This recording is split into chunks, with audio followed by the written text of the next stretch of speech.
Welcome to keep learning with Hansu. जैसा कि आप सबको पता है कि डेली इस चैनल पे आप लोग के लिए काफ़ी इम्पॉर्टेंट जो है कि जीके जीएस का क्लासेस होता है। अगर आप किसी भी कम्पिटेटिव एग्ज़ाम की तैयारी कर रहे हैं, अगर आप सीटेट टेट या फिर अदर किसी भी टीचिंग एग्ज़ाम की प्रिपरेशन कर रहे हैं, बीपीएससी का टीआरई 4 का अगर भी का प्रिपरेशन कर रहे हैं, तो आप इसको एक बार ज़रूर देखें, क्योंकि ये जो है वो एनसीईआरटी से ही रिलेटेड जो भी सारे क्वेश्चन हैं वो एनसीईआरटी का ही है।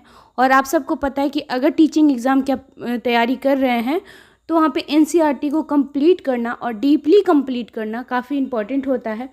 तो चलिए आज हम स्टार्ट करते हैं, जिसमें आज का हमारा फर्स्ट क्वेश्चन है। आप देख सकते हैं और काफ़ी सारा क्वेश्चन जो है वो काफ़ी इम्पॉर्टेंट है।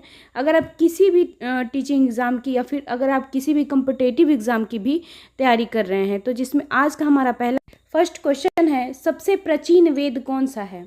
जो सबसे पुराना वेद कौन सा है? ए ऑप्शन है सामवेद, बी ऑप्शन है ऋग्वेद, सी ऑप्शन है अथर्ववेद और डी ऑप्शन है यजुर्वेद। तो आप देख सकते हैं जिसमें आपका आज का राइट आंसर होगा ऋग्वेद। यानी ऋग्वेद जो होता है वो सबसे पुराना वेद माना जाता है। अगला आप देख सकते हैं कि कौन सा वेद अंशतः गद्य रूप में रचित है, यानी कि गद्य के रूप में कौन सा वेद रचित है। ठीक है, तो ऑप्शन ए है आपका ऋग्वेद, बी ऑप्शन है सामवेद, सी ऑप्शन है अथर्ववेद और डी ऑप्शन है यजुर्वेद। तो यहाँ पे हमारा जो राइट आंसर होगा वो यजुर्वेद होगा, क्योंकि यजुर्वेद ही जो है कि वो गद्य रूप में रचित किया गया है। अगला हमारा क्वेश्चन है, निम्नलिखित में से कौन सी स्मृति प्राचीनतम है? सबसे पुरानी स्मृति कौन सी है? तो यहाँ पे आप देख सकते हैं पराशर स्मृति है, मनु स्मृति है या फिर नारद स्मृति है या फिर इनमें से कोई नहीं। तो आप बताइए कौन सा आपका यहाँ पे राइट होगा, बता सकते हैं। मनु स्मृति जो होती है वो सबसे प्राचीन स्मृति होती है। ठीक है, उसके बाद से आपका फोर्थ क्वेश्चन है, आदि काव्य की संज्ञा किसे दी जाती है? महाभारत को, या फिर बी ऑप्शन है श्रीमद् भागवत गीता को, सी ऑप्शन है आपका रामायण को और डी ऑप्शन है गीता वेद को, गीत गोविंद को। ओके, तो यहाँ पे आपका राइट आंसर क्या होगा, बता सकते हैं। जो हमारा राइट आंसर होगा वो सी होगा। ठीक है, अगला आपका क्वेश्चन है कि गायत्री मंत्र की रचना किसने की थी? ए ऑप्शन है, आप देख सकते हैं, ए ऑप्शन है परीक्षित ने, बी ऑप्शन है विश्वामित्र ने, सी ऑप्शन है वशिष्ठ ने या फिर डी ऑप्शन है इनमें से कोई नहीं। तो यहाँ पे हमारा राइट आंसर होगा विश्वामित्र ने जो था वो गायत्री मंत्र का रचना किए थे, विश्वामित्र ने। अगला है, हड़प्पावासी किस वस्तु के उत्पादन में सर्वप्रथम थे? जो हड़प्पावासी थे वो किस वस्तु का उत्पादन सबसे अच्छा किया करते थे? ए ऑप्शन है कपास, बी ऑप्शन है जौ, सी आपका चावल और डी ऑप्शन आपका गेहूं। तो किस फसल में या फिर किस चीज़ के उत्पाद में वो सबसे श्रेष्ठ थे? तो यहाँ पे आपका राइट आंसर क्या होगा, ए, यानी कि कपास की खेती जो है वो बहुत अच्छा वो करते थे। ओके, अगला हमारा क्वेश्चन है कि सिंधु सभ्यता का कौन सा स्थान भारत में स्थित है?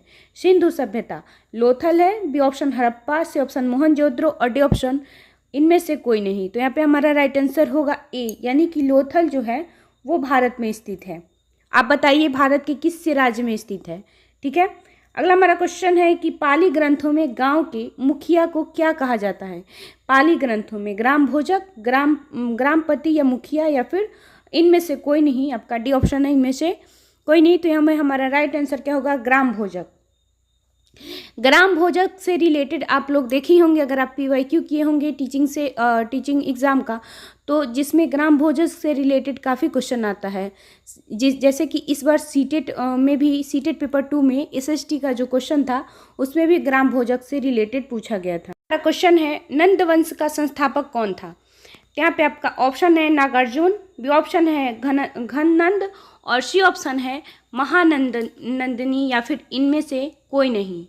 तो यहाँ पे आपका राइट आंसर क्या होगा, आप देख सकते हैं महानंदनी जो है वो संस्थापक हैं नंदवंश के।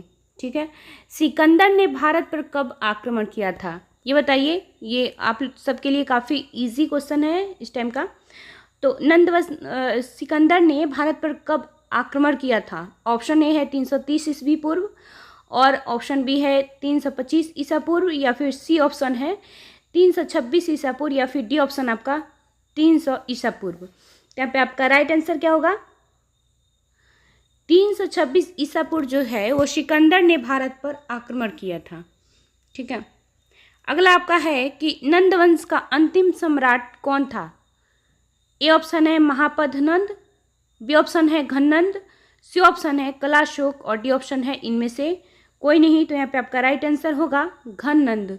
जो घननंद था वो अंतिम जो है कि सम्राट बना नंदवंश का। विश्व का पहला गणतंत्र वैशाली में किसके द्वारा स्थापित किया गया था? जो वैशाली में गणतंत्र स्थापित किया है वो किसके द्वारा? गुप्त के द्वारा, बी ऑप्शन है लिच्छवी, या फिर सी ऑप्शन है मौर्य, या फिर डी ऑप्शन है नंद। तो यहाँ पे आपका राइट आंसर क्या होगा? लिच्छवी के द्वारा जो है कि आपका गणतंत्र वैशाली में स्थापित किया गया था। अगला हमारा क्वेश्चन है कि पहला ईरानी शासक जिसने भारत के कुछ भाग को अपने अधीन किया था वो कौन था? साइरस, डेरियस, या सी ऑप्शन आपका है यहाँ पे कुम्बिसिस, या फिर जेरिसिस। तो यहाँ पे आपका राइट आंसर क्या होगा बता सकते हैं? जैसा कि यहाँ पे आपका राइट आंसर होगा डेरियस जो था वो था। ठीक है, अगला आपका जो क्वेश्चन है वो त्रिपिटक धर्म ग्रंथ है, कौन सा ग्रंथ है, या फिर किस जो है कि धर्म से रिलेटेड है त्रिपिटक? तो यहाँ पे ए ऑप्शन है बौद्ध धर्म, बी ऑप्शन है हिंदुओं का, सी ऑप्शन है आपका सिखों का, और डी ऑप्शन है जैन का। देखिए, जब भी त्रिपिटक के बारे में आपको पूछा जाए तो आप सबको ये चीज़ का ध्यान रखना है कि जो त्रिपिटक है वो बौद्ध धर्म में ही आता है। ठीक है, अगला आपका क्वेश्चन है, अगर बौद्ध धर्म ना दिया हो तब आप जैन धर्म के साथ जा सकते हैं ऑप्शन में। अगला आपका क्वेश्चन है कि किस शासक ने बौद्ध के लिए विख्यात क्रमशिला विश्वविद्यालय की स्थापना की थी? किस शासक ने? ए ऑप्शन है महिपाल, बी ऑप्शन है धर्मपाल, सी ऑप्शन है गोपाल, डी ऑप्शन है देवपाल। ठीक है, तो यहाँ पे आपका राइट आंसर होगा, आप देख सकते हैं यहाँ पे हमारा जो राइट आंसर होगा वो धर्मपाल होगा।